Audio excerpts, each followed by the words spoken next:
Il est 19 h, bonsoir à tous, ravi de vous retrouver pour cette nouvelle édition à la une de l'actualité de ce samedi. Il est de retour, le soleil brille de nouveau sur la côte Est. Certaines familles sinistrées ont pu retrouver leur logement. Les dégâts sont importants, l'heure est au nettoyage. Il a été mis en place en 2020. Il va être prolongé. Le Raoui de Wauka est le premier des îles Marquises. Quels sont les effets de cette interdiction sur la reproduction des poissons et crustacés? Nous poserons la question à notre invité ce soir, le Tavana de l'île, Renka Aunoa. Il sera en direct avec nous par Messenger. Une première au Fénois, la Rockstar eSport Championship, une compétition de jeux vidéo. Hier, c'était la finale à la présidence, une bataille entre les 20 meilleurs gamers de la Polynésie. Elle est indissociable des repas de Noël, la bûche sous toutes ses formes, pour tous les goûts. Les pâtisseries de Papeete sont déjà à pied d'œuvre pour vous ravir les papilles. Après la pluie, le beau temps et le nettoyage, le soleil est de retour sur la côte est de Tahiti. Itia Otera est la commune la plus touchée de l'archipel de la Société. Les intempéries ont fait d'importants dégâts. Une centaine de familles sinistrées recensées par les autorités communales. Certaines ont dû être relogées dans une école. Elles ont finalement pu retrouver leur foyer ce samedi. Reportage d'Ayata Tarahu et Hubert Liao. Heremana et Italia s'empressent de ranger leurs affaires. Ils vont retrouver leur maison après l'avoir quittée de nuit. Le beau temps, il revient et l'arrivée s'est calmée. Du coup, on préfère rentrer chez soi pour aller tout nettoyer. Parce qu'à la maison, on revient de la maison et l'état, c'est pas joli à voir. La rivière n'est plus en crue. La traversée est possible, mais pas moins dangereuse. Le couple n'hésite pas à se lancer malgré tout.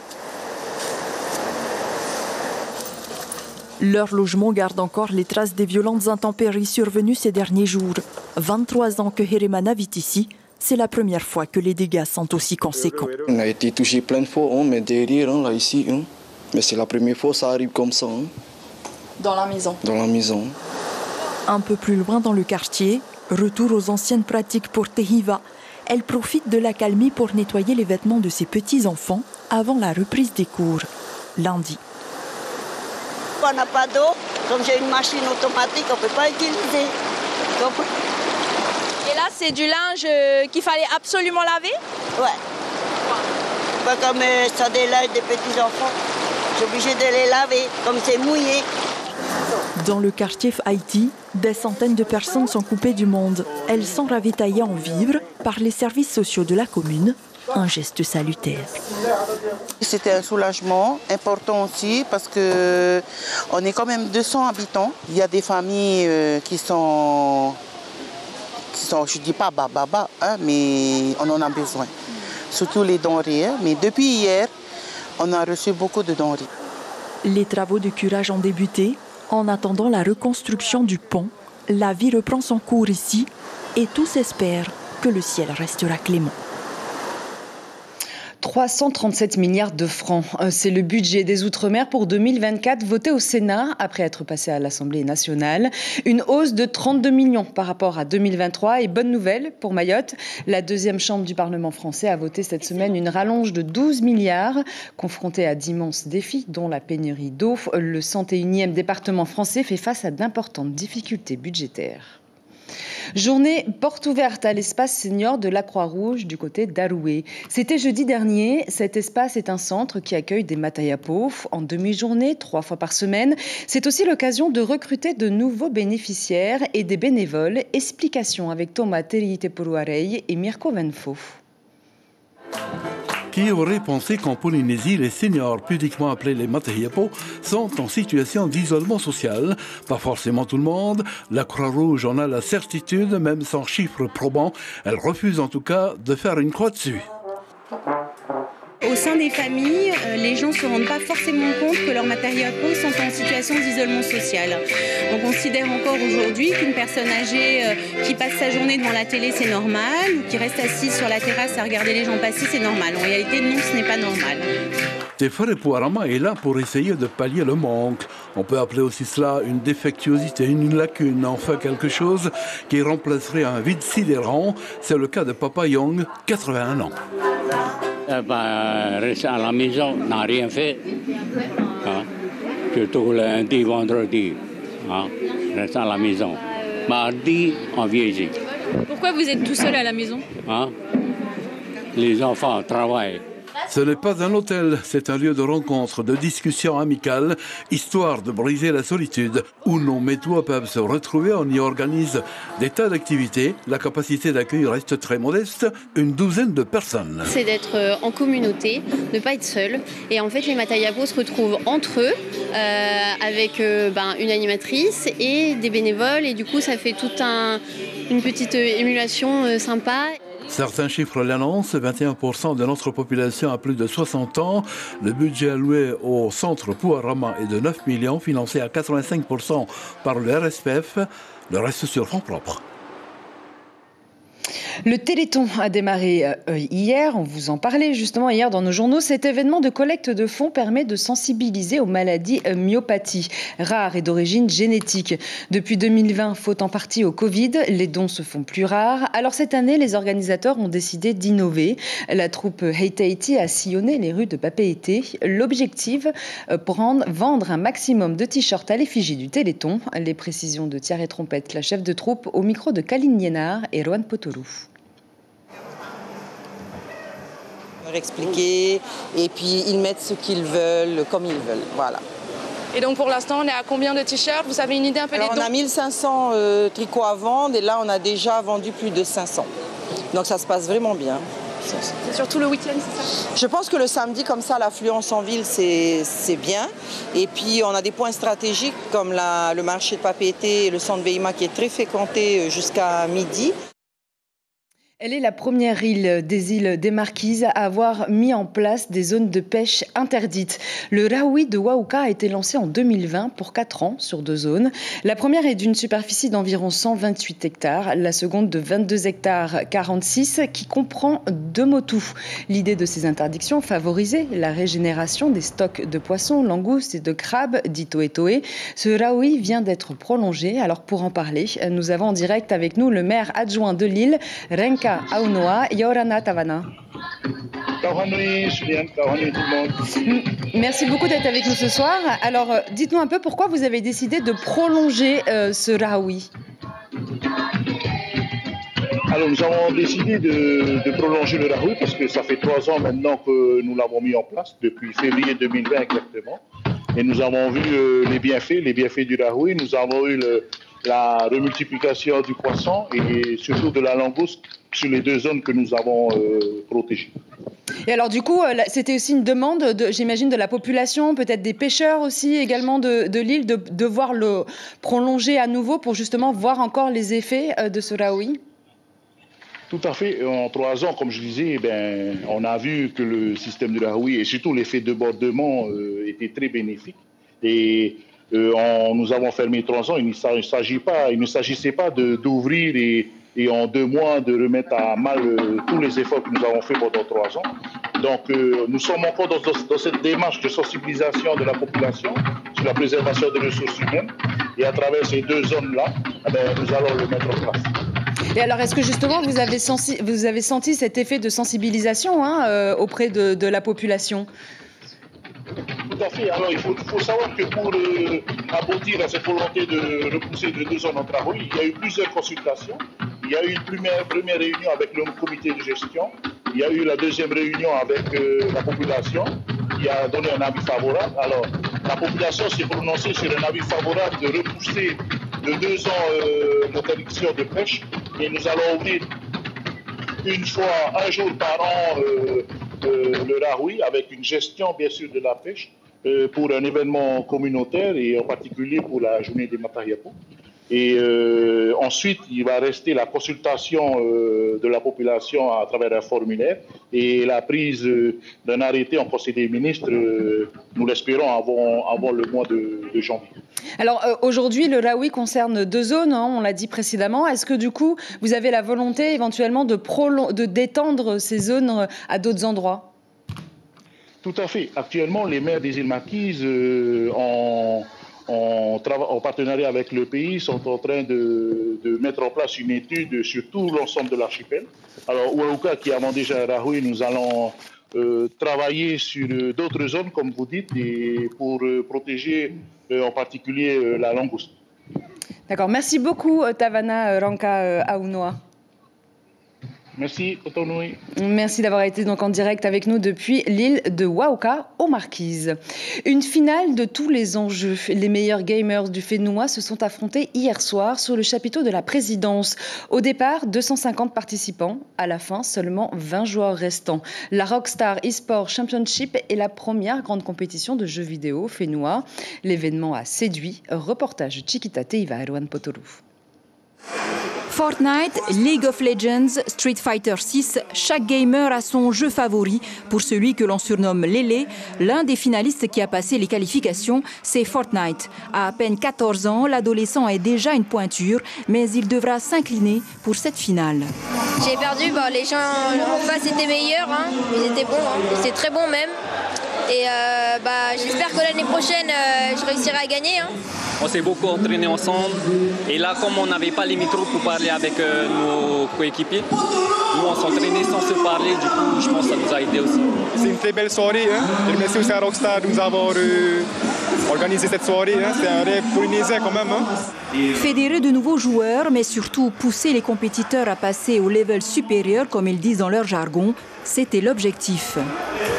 Ce tournoi, ça a été l'occasion de découvrir de nouveaux joueurs qui avaient du niveau. Pendant les phases qualificatives, ils vont s'affronter entre eux. Et le fait de rencontrer à chaque fois des joueurs meilleurs que soi, ça nous permet de nous améliorer. En Polynésie, il y a une vraie volonté de faire monter et de professionnaliser le gaming. Il y a de plus en plus d'associations qui se sont créées et elles sont ici ce soir.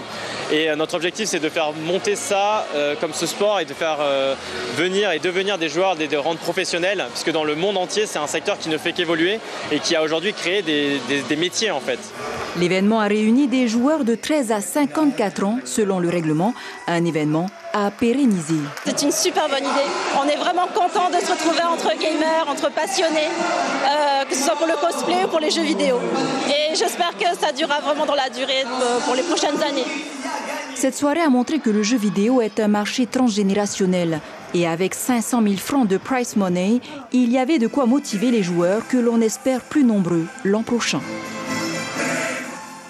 C'est un autre genre de discipline. Elle allie sport et culture, le hip-hop, une tendance qui a émergé dans les années 70 chez la jeunesse afro-américaine. Depuis, elle a fait des émules partout dans le monde, jusqu'à Tahiti. Une centaine de curieux participaient ce matin à la 4e édition du Yes We Dance Block Party au parc Bougainville. Au programme, du rap, du graffiti et du breakdance qui sera pour la première fois une épreuve des JO en 2024. Des chars fleuris, des danses, le tout sur le thème de l'océan. La commune d'Aroué organise son premier carnaval. Ça se passe du côté du complexe sportif Boris Léontiev. L'événement a commencé à 16h et se terminera ce soir à minuit. 500 participants assurent le spectacle avec en prime un message de sensibilisation sur les effets du changement climatique sur les océans. Alors pour en parler, nous rejoignons sur place notre journaliste Théophane Teriitua avec son invité, la Tavana de la commune Teura Iriti. Yorana Théophane. Oui, Yorana Suliane. Alors on peut dire que ce soir, comme vous le voyez derrière moi, l'ambiance est festive. Plus de 5 groupes participent à ce carnaval de Aroué. Ils ont revêtu les plus beaux costumes, comme vous le voyez. Il y a du orange, il y a du jaune, il y a du mauve, il y a du bleu, il y a de tout. Pour cela, nous allons accueillir la Tavana de Aroué, Teura Iriti. Teura Yorana, bonsoir. Yorana, magnifique soirée sur Aroué. Teura Iriti, vous avez voulu mettre en place le carnaval pour donner une ambiance festive avant les fêtes de Noël. Tout à fait, puisque tout au long de l'année, nous avons eu cette thématique de l'appel de l'océan, nettoyer notre océan et donc des activités d'associations, même d'enfants, même de moins jeunes, tout au long de l'année. Aujourd'hui, nous clôturons cette année avec, bien sûr, avant de fêter Noël, par ce magnifique Heiva Taravana, que l'on dit carnaval. Et ce soir, je suis bien contente que nos 5 zones de Aroué se sont préparées pendant plusieurs semaines et aujourd'hui, on voit le résultat. Apparemment, c'était une demande de la population de Aroué qui avait envie d'avoir de nouveau son carnaval. Oui, tout à fait, puisque l'année dernière, nous avons eu, donc au mois de décembre, toujours le Heiva. ils nous ont sollicité le Heiba Taravana. Donc on a décidé tous les 2 ans, l'année prochaine le Heiba et l'autre année Heiba Taravana, pour que et la culture et bien sûr ce qu'attendent nos jeunes, parce que l'essentiel pour nous c'est que le message passe. À travers cette manifestation, cet événement, un message donc est lancé et passé pour que nos enfants et nos moins jeunes puissent tout au long de l'année capter et continuer à faire les bons gestes, puisque ce que nous demandons, arrêtons de polluer notre océan, arrêtons de jeter nos plastiques là où on veut, nous sommes tous responsables. Donc si chacun devant chez soi pouvait nettoyer devant chez soi, c'est que du bonheur. Est-ce qu'on peut dire en pleine crise, on a besoin de ce genre de carnaval? Oui, tout à fait. Vous savez, pendant les semaines de répétition, de préparation, chacun donc a appris à connaître l'autre aussi, et puis s'est trouvé un don dans les costumes, dans la danse, etc. Donc ça donne aussi donc à chacun de se mettre en valeur. Et aujourd'hui, je vois certaines personnes que je n'aurais pas cru d'aller danser ou se mettre en costume, à commencer par moi. Ils sont là, ils veulent participer pleinement à cette soirée. Donc vraiment, merci à tous ceux qui ont préparé et aussi merci à nos jurys parce qu'ils viennent de l'extérieur, prendre le temps de venir donc jauger et voir surtout tout le travail qui a été mené pendant plusieurs semaines. Voilà ce que l'on peut dire ce soir. En tout cas, ici ce soir, la population a répondu présent à la demande de Tavana. D'après Tavana, c'est un moyen aussi, ce carnaval, de mettre en avant la jeunesse. Pourquoi pas, dans les années futures, les faire participer au Heiba Tahiti. Merci beaucoup Théophane Territois avec à l'image Mirko Van Faux. Noël approche à grands pas. Certaines communes commencent les festivités. C'est le cas de la mairie de Punaouia. Animation, concerts spirituels et bien sûr marché de Noël. 52 exposants au rendez-vous pour 2 jours d'événements. Il se terminera ce soir en beauté avec un feu d'artifice dans les jardins de la mairie. Les précisions de Laohere Bourbe, 10e adjointe au maire de Punaouia en charge de l'emploi et du développement économique. Elle est au micro de Mirko Van Faux. Vous pouvez aussi trouver des ateliers pour les enfants, donc ce sont des ateliers gratuits qui ont été mis en place, donc offerts par la commune et par des sponsors de la place. Donc vous avez des toboggans, vous avez des maquilleurs et vous avez aussi un photobooth. Voilà, donc vous venez prendre des photos souvenirs et pour pouvoir marquer cet instant d'aujourd'hui. Au chocolat, aux fruits, façon traditionnelle ou revisitée, elles font partie des reines de Noël. Le réveillon, c'est dans un peu plus de 2 semaines. Alors dans les pâtisseries de Papeete, on s'active déjà en cuisine. Des petites mains motivées pour confectionner les meilleures bûches et ainsi ravir les papilles des gourmets et ceux de nos reporters Kaline Nienard et Rohan Potorou. Le Père Noël et son reine Rudolph ont rendez-vous au pied du Mont Blanc. Ce sont les 3 nouveaux desserts de Noël dans cette pâtisserie et il y en a bien d'autres au menu. Pour Noël, alors tu es plutôt bûche traditionnelle, bûche glacée, quel parfum dis-moi. Plutôt bûche glacée. Je suis plutôt fan des glaces. Les bûches glacées comme le vanille fraise, vanille chocolat et autres. Et les bûches traditionnelles. Les bûches fantaisie ressemblent à celles-ci. Elles reçoivent leur dernière touche de glaçage afin de briller de 1000 feux en ces temps de fête. Au total, 1000 bûchettes sortiront de l'atelier d'Alexandre cette année. Alors il y en a une qui est à la feuilletée noisette. C'est une mousse chocolat et une mousseline pralinée avec des croquants. Et la deuxième, c'est poire chocolat avec des petits morceaux de chocolat, des morceaux de poire dedans. Ce sont des bûches un peu, on va dire, traditionnelles de Noël, des goûts traditionnels de Noël? Oui, c'est très traditionnel. Il n'y a rien de plus simple. C'est ce que les gens aiment. Et si l'étoile brillait dans les assiettes plutôt qu'en haut du sapin, c'est le thème de la bûche créée dans cette pâtisserie du centre-ville. Dedans, j'ai pâte sucrée, crème brûlée à la vanille, coffee myrtille, ganache myrtille et myrtille fraîche. Ça fait 2 mois maintenant que je suis là. Donc tu n'avais jamais fait les fêtes de Noël avant? Non, jamais. Ça sera une première pour moi. C'est compliqué de mémoriser un peu tous les parfums? Bon, c'est compliqué de mémoriser les ingrédients, parce que souvent les clients nous demandent qu'est-ce qu'il y a à l'intérieur, avec quoi c'est fait et tout, mais sinon, comme ça, non, ça va. Noël, ou quand la gourmandise devient un plaisir onéreux, comptez entre 4 000 et 7 500 francs la bûche pour 6 à 8 personnes. Et c'est la fin de cette édition. L'information principale, le soleil après la pluie. Certaines familles sinistrées de Iti Aotera ont pu retrouver leur maison. L'heure est au nettoyage et aux travaux. La vie reprend son cours avec cet espoir que le ciel soit de nouveau clément. Au programme de votre soirée, le feuilleton Legacy suivi de la série We Hunt Together. Prochain rendez-vous de l'information demain dès 7h sur vos ondes Polynésie la première avec Miri Tomatariri et Leina Tetouanoui. Merci pour votre fidélité. Excellente soirée à tous.